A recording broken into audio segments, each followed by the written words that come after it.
Dans cette cinquième capsule menant à la réalisation d'un moule de calibrage, nous allons couler le moule initial sur le modèle d'assiette que nous venons de tourner. Bon, avant de savonner, là, il y a une opération qui est très importante à faire.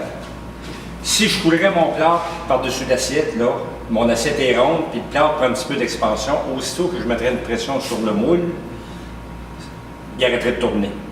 Alors, je vais insérer deux clous, des petits clous, sur ma plaque de plâtre pour justement empêcher les plâtres de tourner les uns sur les autres.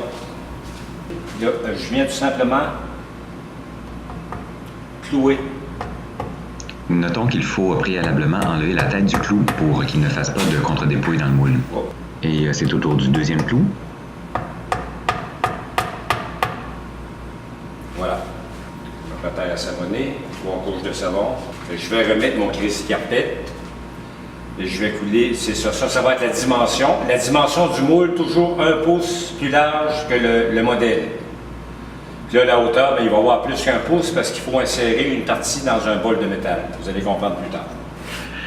Les prochaines étapes sont semblables à celles qu'on a effectuées pour couler notre première quantité de plâtre. Donc, il faut savonner l'assiette, au moins 3 savonnages.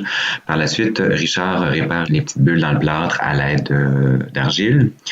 Après avoir installé le caisson en plastique, Richard va mettre un poids par-dessus parce que là, la masse de plâtre qu'on va couler va être beaucoup plus grande que ce qu'on a coulé la première fois. Donc, la pression sur les rebords va être plus importante et il faut stabiliser davantage notre caisson.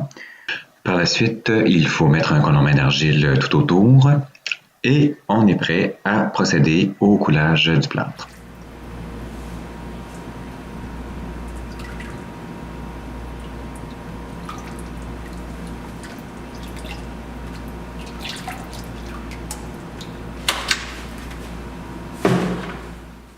Dans une dizaine de minutes, le plâtre sera solide. Il sera temps de commencer à le travailler sur le tour à plâtre. Ce sera l'objet de la prochaine capsule.